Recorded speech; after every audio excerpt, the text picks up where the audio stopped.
The airline upgrade listed a different +1. I met him in the lounge. Hook, the email said, "You've been upgraded. 2 seats, row 2, drinks that come with manners. Under the shiny parts, priority boarding, lie flat, kindness." There was a line that turned my stomach into paperwork. Companion, Asher R. My name is Asher. My name wasn't on the booking at all. My husband, Eli, had forwarded the upgrade to our shared folder out of habit. He must have thought rules would keep the secret quieter than I would. Rules are louder than men. I'm Noah, 35. I write ad copy that sells patience to people who crave shortcuts. Eli is a producer for a nonprofit that throws beautiful events for difficult causes. He convinces rooms of strangers to clap in the correct places and then keeps their wallets open with lighting. 4 years married, and we're excellent at being gentle. Coffee where a hand will find it. The good glasses reserved for water because ceremony should pull its weight. A kiss on the way out that doesn't need applause. We were less excellent at heat. We let that live in our calendar like a quarterly project. We believed we could plan desire. Desire prefers ambush. I went to the airport 3 hours early because I am petty and punctual in equal measure. The lounge smelled like citrus and the kind of money that apologizes for itself. I presented my card and my practiced face. Inside, I found a corner where my back could learn to be a wall. At 5:41, Eli walked in with a man who looked like a well-kept secret. White shirt open, one button past law-abiding. Sleeves rolled with the patient cruelty of wrists that know their work. He laughed with his head back in the way I loved witnessing when it was earning me interest. The man leaned toward him with his mouth doing that thing that doesn't belong to daylight. Eli saw me. Relief crossed his face first. The sin of men who love you, the way they're grateful not to have to pretend they wanted this truth to wait. He didn't touch me. That was the new thing and almost enough to make me forgive the old ones. The other man straightened, not as apology but as protocol. "Asher," he said. He didn't offer his hand. Good manners when the room is flammable. "Noah," I said to him, and I said it to Eli like a door. A server arrived with the first kindness of the evening, water, unasked for. Eli gestured toward the smaller, quieter room. "Can we talk?" he asked, voice stripped of the performance he saves for donors and small gods. We moved. I sat on the end of a banquette meant for pretending you have nothing to confess. Asher hovered by the doorway with the poise of a man who knows how to exit without stealing the last line. "Do you want me to leave?" he asked. It's still the sexiest sentence a stranger can say when he means it. "Yes," I said, because speed is the only mercy owed to people who tried not to be villains and failed anyway. "Thank you," I added, because my mother trained me to polish hinges even when the door is on fire. He nodded and passed with heat polite enough to be weather. He touched Eli's knuckles with 2 fingers, punctuation, not claim, and was gone. The lounge swallowed him like a sentence you can't justify keeping. Eli sat beside me and we became parallel lines in an expensive quiet. He didn't reach for me. The room had earned that much restraint. "I kissed him," he said, "no rehearsal. This is what I love him for when I hate him. He refuses to waste my time with practice runs. Twice. Once because I wanted to be chosen without auditioning. Once because I wanted to hurt us hard enough to move. Both times I thought of you. Both times I kept going." There are kinds of honesty that turn your body into a checklist.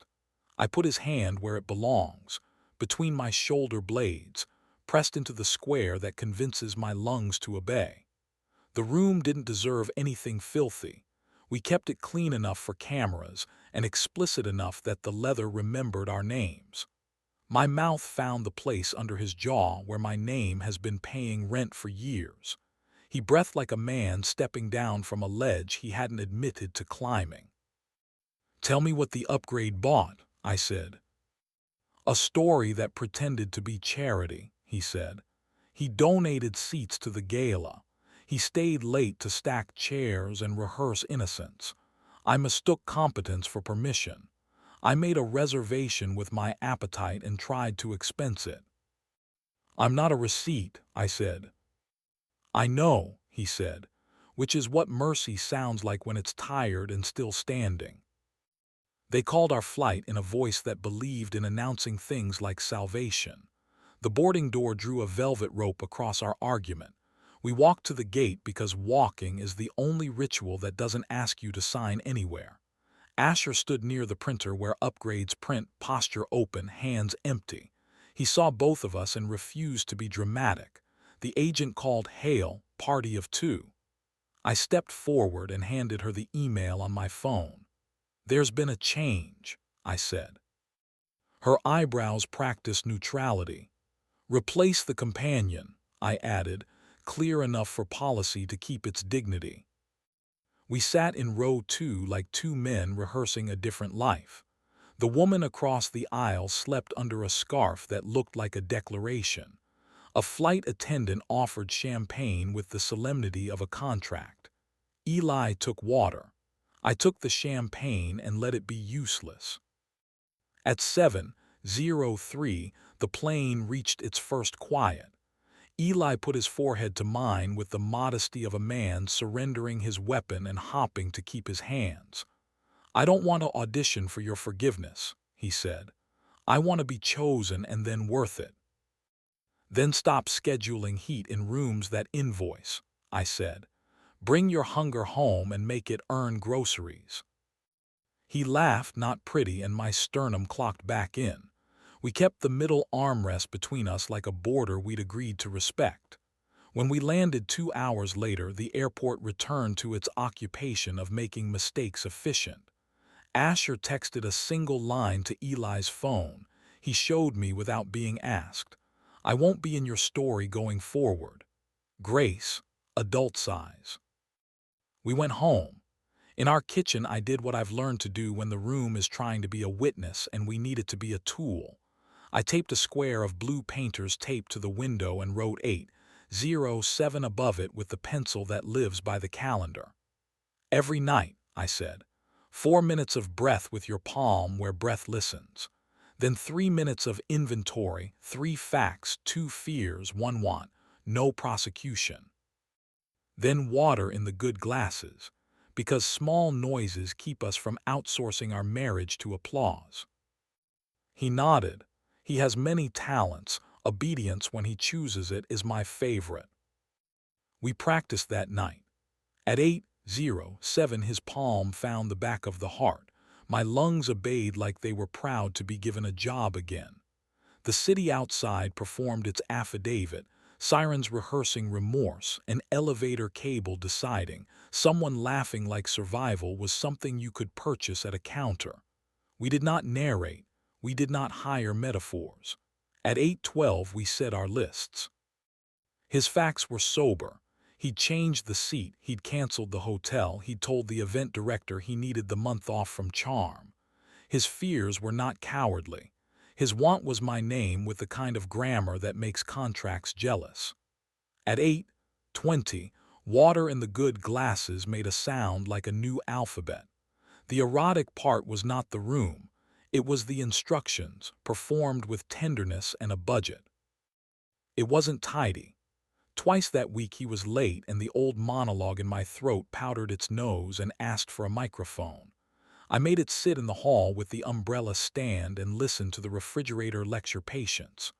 Once I saw Asher outside a wine bar, tie loosened to the illegal degree, laughing with a woman whose earrings looked like punctuation.